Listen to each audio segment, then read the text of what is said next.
Welcome back to The Remote Life. My name is Talbot, also known as Han Meets World, and in this episode I want to talk about what it actually means to be a digital nomad, my own personal relationship with digital nomading, and why this might actually be the end of my digital nomad chapter. So grab a coffee, a tea, or something stronger, and let's get started. So this podcast was never meant to be a digital nomad podcast. I was very clear from the start. This podcast began as the Remote Worker podcast, and I switched that pretty quickly after series 1 when I realised that actually if I was going to continue this little podcasting project, it was never going to be just about work. It was always going to be about life and creating that freedom lifestyle for yourself as well. And again, for me, the whole calling it a digital nomad podcast never sat right for me. I couldn't fully tell you why at the time, but I can probably tell you now. And that is that despite being around digital nomad concepts, projects, everything for, well, at least the best part of a decade at this point, I've never fully felt like the term digital nomad was something that was part of my identity. And this last chapter of travels has made that abundantly clear to me. I just spent the last 3 to 4 months traveling a lot quicker than I would perhaps have liked, but I knew that I had to get really clear on some business goals and also personal goals. I'm still sort of questioning back in the summer whether this was the lifestyle that I wanted for myself moving forward. And so I did a bit quicker traveling than was good for my health. I got sick about 3 times, and then I had a weird swollen throat and woke up with full body aches for about 24 hours while I was in Kuala Lumpur. And it just made so much very abundantly clear to me that being a digital nomad was never a goal for me. It was never something that I really intended for myself. But I am in this period right now of my business where I'm incredibly grateful that people are looking for my views and opinions on what it means to be a digital nomad or a digital nomad creator. And I feel like I just need to come out and share where I'm at with that too. So to give a bit of context, I've been on off remote for about 11 years. I feel like you might argue that, okay, no, like you were at university, you can't possibly have been remote at the time. But I kind of feel like I was, because at the end of the day, I was given a grant when I was studying abroad in Brazil to create content about my study abroad experience. And that was where I started discovering on a really chilly winter day different people who were creating content and making money from being what we now know to be YouTubers and content creators. I said to a friend at the time, I was like, I'm going to create a career out of social media. And she said, how? And I had no idea. But I used that blog to then build a portfolio of different social media jobs, which then led to me using a social media campaign to secure my first job out of university, which was in communication strategy. Fast forward a year, I then also opened Han Meets World so I could continue sort of talking more about how I basically didn't want to go into an office and do the traditional corporate route that I felt like a lot of us at university were sort of being funneled towards at the time. So it became a really great way for me to showcase that I could build a website, I could build social media, and that I didn't have to be alone. That if people didn't want to do that, they didn't have to either. Which led me to this project that I basically shaped for myself about a year after I graduated from university, where I looked into doing the communication strategy for a particular department at the university I worked at the time, and then fell into this sort of rabbit hole of spaces, people building their own work and also working from co-work spaces in beautiful places that weren't a traditional corporate office. And the whole point of this project was to build a communication strategy. But then I started understanding that one of the biggest things also was a lack of space to build businesses. To which a friend at the time then told me about people called digital nomads, and she had worked with somebody who was a digital nomad the summer beforehand. And I was like, wait, what is this? And there was literally no Google definition for this kind of person, but she told me about these people who were going to different amazing co-work spaces and building their own thing or working a remote job, which to me was like, oh my gosh, I'm not alone. There are other people who are thinking like me. They aren't doing the kind of typical thing that we've been told that we have to do. And I left that. I remember putting that in my project, and for myself, I even opened up this Instagram account called Step Into My Office, where I would literally go around different cafes in Southampton and London and find different places that had Wi-Fi where I could work and do my meetings or do my like documents or whatever it was I was working on, because that was all the way before Google actually was useful in that respect. So, and it was not heard of to have Wi-Fi while you were having your coffee. So for me, that was one of my first sort of real entry points into understanding what digital nomads were. And there were some creators I remember who were doing a trend called 1 second of my day for a year after I quit my 9 to 5 or something like that. Oh no, it was I quit my 9 to 5 to go travel the world, and it was like a 300, was it literally a whole minute or something, or 365 days in seconds a day. And there were some creators that I actually from that trend went on to work with, which they will probably have no idea as well, but I was like, no, okay, these people were called the digital nomads, and I was fascinated by what they were doing. But it was basically people doing what the travel YouTubers that I loved watching were doing, but they called themselves digital nomads. They were people who could take their work and travel full time.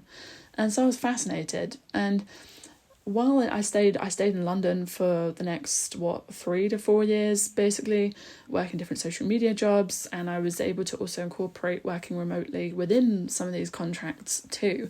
I was incredibly lucky that I had some managers that were very understanding that their Wi-Fi was terrible, so I went off to work at home, or I would go to different spaces. And at this point also the girl boss trend had taken off, so there were so many different spaces also opening up that were kind of intended more as female entrepreneur spaces only. And being in content myself at the time, I was then invited to go check out these spaces, where I'd then meet even more people who were working remotely while building their businesses. And it just opened up this amazing world of innovative people that I didn't know also existed. So I honestly took my sweet time into going fully remote, and also then traveling as we now know digital nomads. But it was always in the back of my mind. Like, I literally created whole panels on how to be a digital nomad for an event that I project managed back in 2019. I was literally going to different events to research what this looked like, so that I could then take it back for my work that I was doing in 2019, 2020.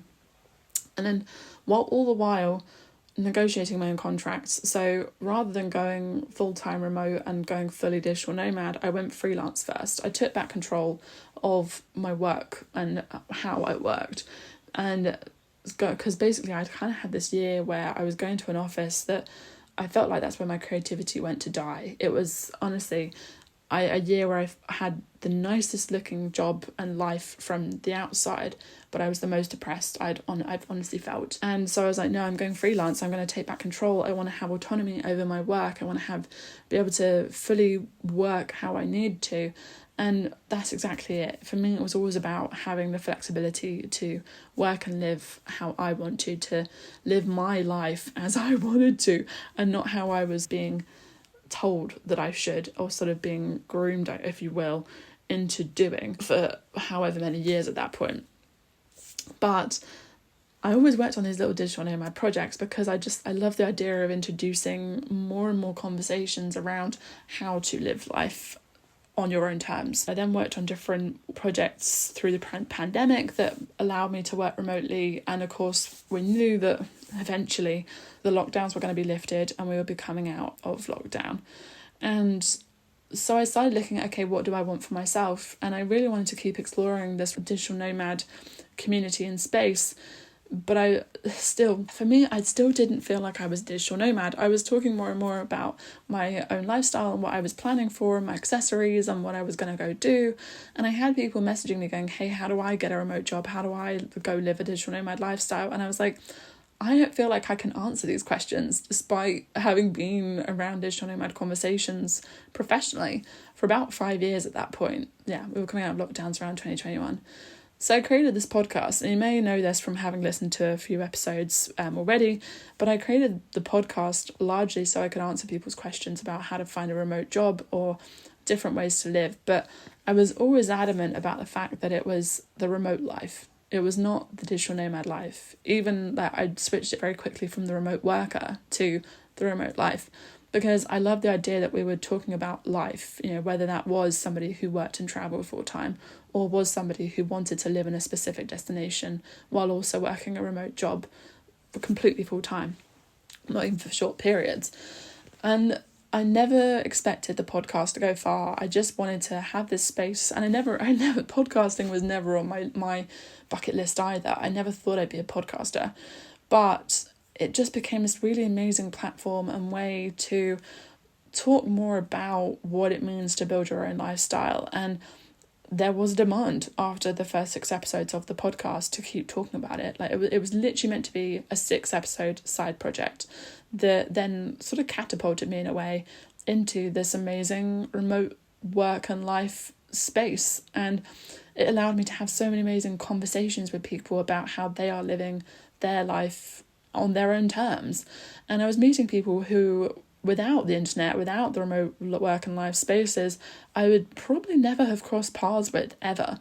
And yeah, the projects that I was so incredibly grateful, and still am so incredibly grateful for the amazing projects and programs I've had the privilege of being a part of, from working on different tourism projects to keynotes at amazing creator events in London. But all the while, I've kind of had it in the back of my mind that talking about how to become a digital nomad or talking about digital nomad tourism projects, if I'm being honest, it always felt like it was just the most palatable term to talk about what it was that I really wanted to talk about. For me, I've never been somebody who wanted to go somewhere and treat it like a laundry list. I would go do a country. I really can't stand it when we say like, oh, I want to go do the specific destination, or we haven't done this destination yet.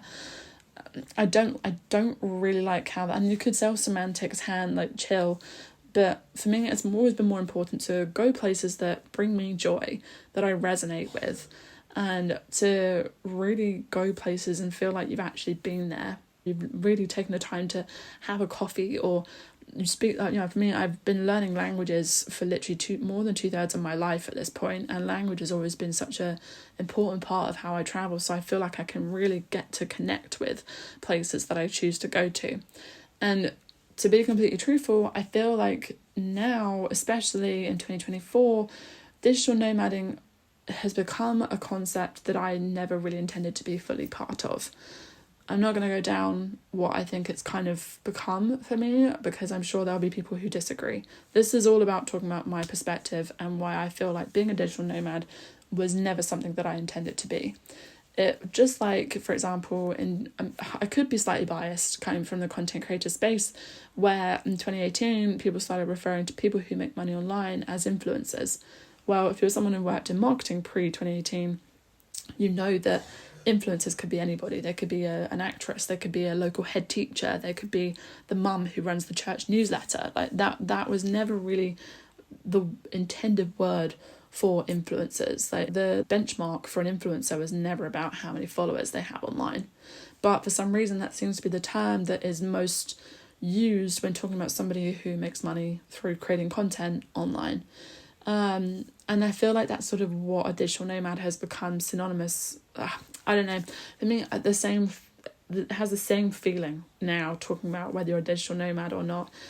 Whether that's because digital nomads were blamed for the over-tourism in the summer, and I don't really agree with that statement, by the way. But for me, I don't really resonate with how the term digital nomad has been taken on by mainstream media, how it's been taken on by the majority now for their life. And again, it's just simply a difference in how I identify myself and what my values and my goals are for my own life.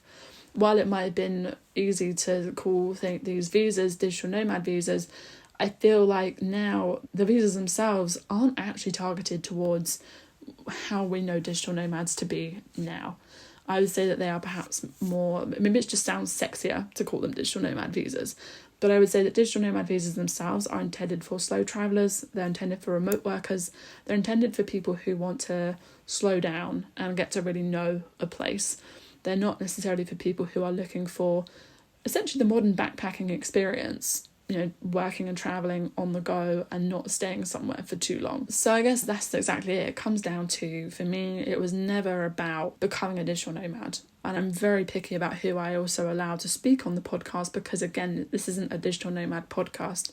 Yes, digital nomading is part of remote life, don't get me wrong, but the point was to be able to talk to different people who have different ways of living their own life. The point was to empower people to live their own remote life dreams, not to present one view of how to do things. I've used this podcast to be able to discover how I can also make my own life work for myself. Talking to different people who have nomadic families, who are building businesses and not doing it the traditional route. There's so many different ways to live this amazing life, and the whole idea of this podcast was to talk to different people who also have remote something going on for them in their life. And so then to be kind of asked to talk about things as a digital nomad now, to be referred to as a digital nomad creator, despite the fact that I don't have digital nomad creator written anywhere in my bios or in my profiles. The idea is that I don't want to be somebody who is known for championing what we now know as the digital nomad lifestyle. If it's something that is important to you, then amazing. If there's been a story that you've heard that has empowered you to become a digital nomad yourself, amazing. I'm so glad, and I would love to hear about it. But for me, there's a reason I took my sweet time about trying on digital nomading. For me, it was always about being able to choose where I work from, and I'm so glad and so grateful that I've been able to meet amazing people in this remote community. But I also miss things like having a community in real life too. I miss being able to say hi to different people who work in shops, or knowing that there are events that are not necessarily for digital nomads, to also be other people who have similar interests that are not digital nomad related as well. Being able to come home and knowing that I can find all the different bits and pieces I need for my content or for my wardrobe, or to go stand up paddleboarding whenever I fancy it without having to worry about going into my family's space. It's all these little things that I am just missing from my life now. And again, I know, good problems to have, but that was exactly it. The remote life was always about building a life of my dreams. It was about building a life that works for me. It was about choosing my problems. I know that sounds weird, but it was always about having the flexibility and the freedom to build life on my own terms. So what does that look like moving forward for me? It looks like, again, slowing the travels down big time. If you've been following along my social media accounts and my blog posts, you'll know that I've talked a bit about finding my remote base and what that looks like, but it does look like me finding a base. I feel so grateful and lucky for what I've been able to experience on this digital nomad chapter, working and travelling full time. And the podcast is at the moment still going to keep going and exploring what it means to have a remote life. But for me, I am just ready to put down some roots somewhere again and build up a community in a space that resonates with me. And I'm just ready to have a bit more of a routine. I can't believe I'm saying that, but I miss being able to, be mindful of my health. Yes, you can make it work on the road, 100%. I just can't. If I'm being really honest, I am just not somebody who could make it work. I like to have my routine where I can build up these health goals, and I can build up my kitchen of bits and pieces that I can make and cook and not worry about having to clear out the Airbnb or whatever it is for the next thing. So yeah, that's kind of what it looks like. For me, again, remote life was never something that was meant to be part of my identity. It was always something that was meant to be something I do and something that is a value of mine. And that's exactly it. The travel as well. My business is always going to be centered around travel. I'm always going to love travel. I love the travel industry. I love being able to talk about how we can mindfully travel and create content. These are all things that I love so much and will continue to talk about. But I don't want to make digital nomading specifically my identity. That was never meant to be my long-term plan. So it's going to look a lot slower. Hands not going anywhere. I am so excited to build the remote creatives properly as well, and maybe that needs another episode too. But that's exactly it. I want to be able to have a space that is mine, to be able to know that I can put something down and not come back to it for 3 months if I don't want to. And I want to be able to build these businesses and have the headspace that I felt like I wasn't having all the while I was traveling and trying to plan for the next thing, or trying to adjust to different cultures and climates, all while also trying to balance my business and just clear my head. Honestly, coming back and being in the UK right now, my head is so refreshingly clear because I'm not thinking about, okay, right, I've got to go out and get content, I've got to go plan for where I'm going to stay in 2 days, or make sure that I've done XYZ, just I felt like I've done a place. And no, it looks like just being so mindful and falling back in love with what I do as well. I think that's exactly it. Again, I'm so grateful and lucky that I could fast travel as I did, but I'm so looking forward to also being able to take my time and research and to really get to know things properly again. And yeah, that's exactly it. And I hope you'll continue to join the journey with me. For me, it was always about building a remote lifestyle. It was always about going places and connecting meaningfully with things. And that's what I want to continue to do with my work and also my life. But yeah, I guess that's sort of a good point to end on. But I'd be curious to know your thoughts. That what for you as a digital nomad? What does it mean to be a digital nomad to you? And what does your 2025 look like? But I hope you have an amazing festive season, however you do or don't celebrate. And here's to the next chapter, the next era of taking things a lot slower again. And I hope to see you there with me. Thank you so much for listening, and I hope to remote work with you again soon.